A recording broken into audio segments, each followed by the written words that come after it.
Tanna fil-5 xahar tas-sena bdejna x-xahar ta' Mejju għal darb'oħra l-familja Maltin u Għawċin spiċċaw ħabtu wiċċhom ma' aktar żidiet fil-prezzijiet ta' prodotti bażiċi tal-ikel u mhux biss. Żieda fil-prezz tat-sukkor, żieda fil-prezz tal-bajt, żieda fil-prezz tat-toilet paper, żieda fil-prezzijiet tal-prodotti essenzjali, bil-ħar waħda tkun iż-żieda fil-prezz tal-ħobs. Tan kif mill-ewwel ta' Mejju l-ħobs slice żied b'10 ċenteżmi għal prezz ta' euro u 20 ċenteżmu. Fil-waqt li l-ħobs ismar brown bread żied bi 15 ċenteżmu għal prezz ta' euro 50 ċenteżmu. It-tlieta wara nofsinhar Net News mar jistaqsil il-membru fil-kabinett ta' Roberta Bela s-segretarju parlamentari Kita Zopparditanti illi il-professjoni tiegħu ta' accountant dwar se jkun qiegħed jagħmel il-gvern brabta ma' din iż-żieda qawwija fil-prezzijiet. Iżda, għas-sorpriża tagħna, laqas kellu idea kemm huwa l-slice tal-ħobs. Il-ħobs slice inti taf kemm hu le? Iva. Kemm hu? Xejta sens, fakkarni. 120, il-ħobs slice qiegħed 120. Issa, x'ħan għamlu?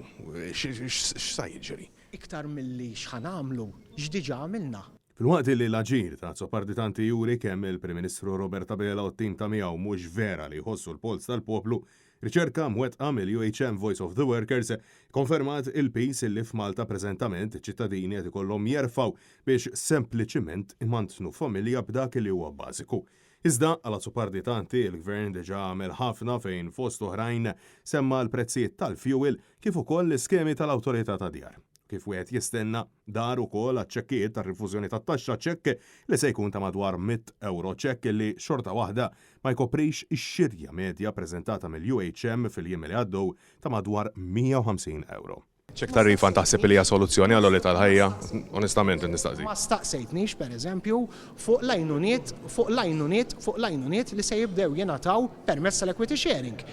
Hija skema tal-Housing Authority biex inkomplu ngħinu il-housing affordabbli. Ma ċekk ta' refund taħseb li hija biżżejjed biex insolvu l-problema tal-ħajja? Importax ħafna, ifimni, hawnhekk qed nitkellmu Partit Laburista fil-Gvern jagħti ċekkijiet. Net News staqsa li segretarju parlamentari għal aktar minn darba jaħsibx li dawn iċ-ċekkijiet u mhux biżżejjed biex ikopru iż-żieda tal-ħajja bil-poplu jħabbat wiċċu mal-ogħla inflazzjoni sa mis-snin 80, ironikament taħt gvern tal-Labor ukoll.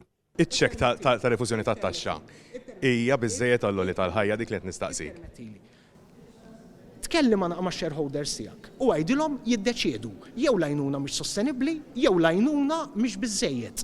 Nistaqsi lilek, hija biżżejjed. Ngħidlek hu paċenzja. Qatt li kellek ngħidlek u ġibtek. Iżda meta bqajna ninsistu Kita Zopparditanti baqa' jirrepeti illi taħt il-Gvern tal-Labor ingħataw diversi għajnuniet. Ir-riċerka tal-UHM uriet illi xirja waħda qiegħda madwar 150 euro, jiġifieri hemm ħafna nfiq.